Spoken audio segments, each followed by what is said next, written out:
दोस्तों, पुराने समय की बात है। उज्जैनी नगरी यानी आज का उज्जैन।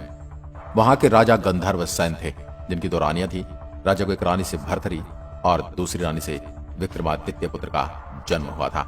कुछ सालों बाद राजा गंधर्व सेन के ये दोनों पुत्र बड़े हुए। तब राजा गंधर्व सेन ने अपने बड़े बेटे भर्तरी को राज सिंहासन सौंप दिया। भर्तरी के राजा बनने के बाद प्रजा में और भी खुशहाली रहने लगी। भर्तरी राजा होने के साथ साथ धर्म और नीति के भी बहुत बड़े ज्ञाता थे। पौराणिक कथा के अनुसार राजा भर्तरी के भी 2 विवाह हुए थे। इसके बाद तीसरा विवाह राजा भर्तरी ने पिंगला नाम की सुंदर कन्या से किया था। पिंगला अति सुंदर थी, इस वजह से राजा भर्तरी उनसे बहुत प्रेम करते थे। भर्तरी पिंगला के प्रेम में इतने मोहित हो गए थे कि उनका ध्यान अब राजपाट से उठ गया था, जिससे वहां की प्रजा दुखी रहने लगी थी। उसी समय महल में गुरु गोरखनाथ पधारे। उनका वहां बहुत जोरदार आदर सम्मान किया गया। भर्तरी के आदर सत्कार से तपस्वी गुरु बड़े प्रसन्न हुए।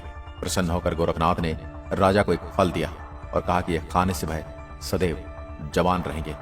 यह कहकर गुरु गोरखनाथ वहां से चले गए। भर्तरी ने उस फल को ध्यान से देखा और सोचने लगे कि मैं तो राजा हूं, सुंदर शरीर का क्या करूंगा। कुछ देर सोचने के बाद उनके मन में यह सवाल आया कि यह फल मैं रानी पिंगला को देता हूं। राजा ने फल पिंगला को दिया कि पिंगला यह फल खा लेगी तो वह सुंदर और सदैव जवान बनी रहेगी।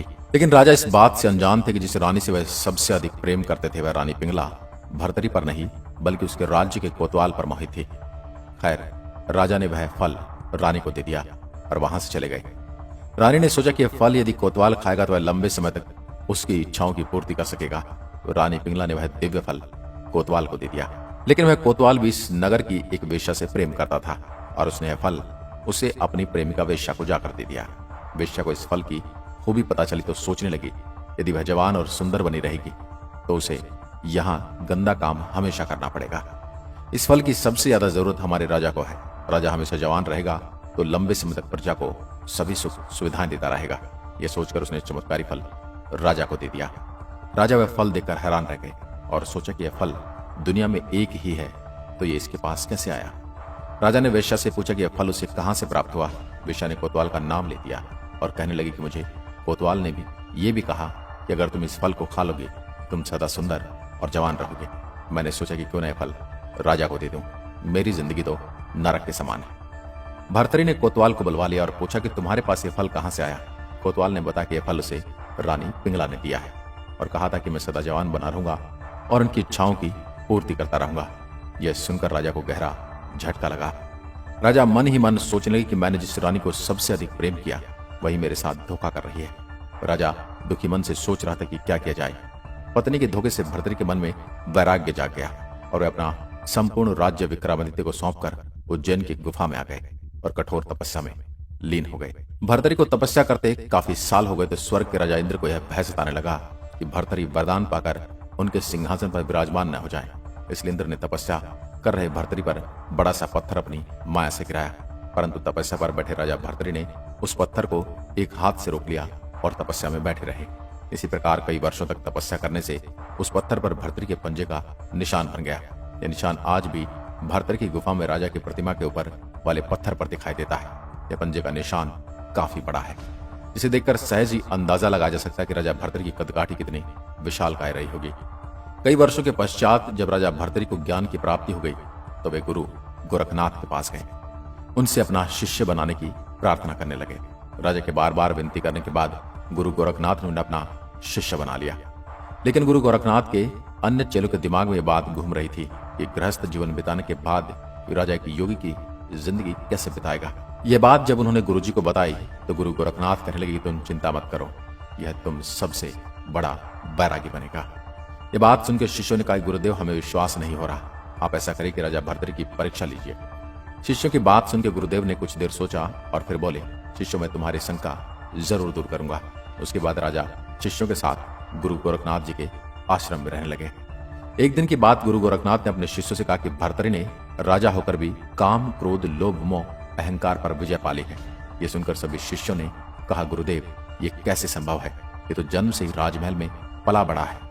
यह सुनकर गुरुदेव बोले, रुको, मैं इस बात का प्रमाण देता हूं। गुरुजी ने भर्तरी को अपने पास बुलाया और कहा, भर्तरी जाओ और जंगल में से खाना बनाने के लिए लकड़ी ले आओ। गुरु का आदेश पाते ही भर्तरी जंगल की ओर लकड़ियां लाने के लिए नंगे पांव चल पड़े। कुछ समय बाद वह गट्ठा अपने सर पर रखकर ले आए। ये देख गुरुजी अपने शिष्यों से कहा कि जाओ और भर्तरी के पीछे से धक्का मारो कि वह सारी लकड़ियां जमीन पर गिर जाएं। आदेश के अनुसार वे भर्तरी के पीछे गए और ऐसा धक्का मारा कि वह सिर पर रखी लकड़ियां जमीन पर गिर गई। भर्तरी जमीन पर गिरी लकड़ी को इकट्ठा करने लगे, न चेहरे पर शिकायत और न ही आंखों में क्रोध। ये देख गुरुजी ने अपने शिष्यों से कहा, देखो भर्तरी ने अपने क्रोध पर विजय प्राप्त कर ली है। शिष्यों ने कहा कि हम इस बात पर सहमत हैं, लेकिन राजा की और परीक्षा लीजिए। तभी गुरुजी ने योग शक्ति से एक महल बना दिया। उसमें सुंदर महिलाएं अनेक तरह के भोजन से भर्तरी का आदर सत्कार करने लगी, लेकिन भर्तरी का दिमाग, भर्तरी का मन अपने काम से काम रख रहा था। तभी गुरुजी बोले, देखो भर्तरी ने लोभ और काम दोनों जीत लिए हैं। परंतु शिष्यों ने कहा, गुरुदेव एक परीक्षा और लीजिए। इतने में भर्तरी लकड़ियों के साथ आश्रम में आ गए। तब गोरखनाथ जी ने भर्तरी से कहा, वत्स, वैरागी को पूर्ण रूप से प्राप्त करने के लिए तुम्हें मरुभूमि में 1 महीना नंगे पांव पैदल यात्रा करनी होगी। भर्तरी ने कहा, जो आज्ञा गुरुदेव, मैं ये काम आज से ही शुरू करता हूं। यह कर भर्तरी चलते हुए मरुभूमि में पहुंचे। उसमें वहां की जगह इतनी गर्म थी कि पैर रखो तो जल जाए। धीरे धीरे दिन बीतते चले गए। एक दिन गुरुजी अपने शिष्यों के साथ वहां आए। उन्होंने अपनी माया से वहां एक पेड़ उगा दिया। चलते चलते भर्तरी का पांव उस पेड़ की छाया में आ गया तो उन्हें वह छाया किसी अंगार से कम नहीं लगी। भर्तरी अपने पांव उस छाया से बचाकर फिर चल दिए।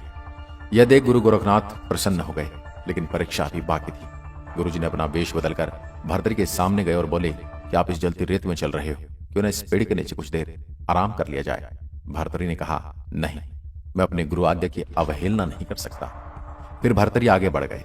इसके बाद गुरुजी ने माया से रास्ते में कटीली झाड़ियां पैदा कर दी, जिसकी वजह से भर्तरी के वस्त्र फट गए। गुरुजी ने माया से और तापमान बढ़ा दिया, लेकिन एक सच्चे शिष्य का संदेश देते हुए भर्तरी ने आह तक नहीं करी। कुछ देर बाद भर्तरी के सामने गुरु गोरखनाथ जी प्रकट हुए। भर्तरी ने अपने गुरु को प्रणाम किया। भर्तरी को गले लगाते हुए गुरुजी बोले, वत्स, मैं तुमसे अति प्रसन्न हूं और मैं तुम्हें वर देना चाहता हूं कि जो चाहो मांग लो। भर्तरी ने कहा, गुरुजी आप प्रसन्न हैं तो मुझे कुछ नहीं चाहिए। मेरी तपस्या, युग पुण्य सब सफल हो गए। तो दोस्तों, ये थी एक राजा के योग्य बनने की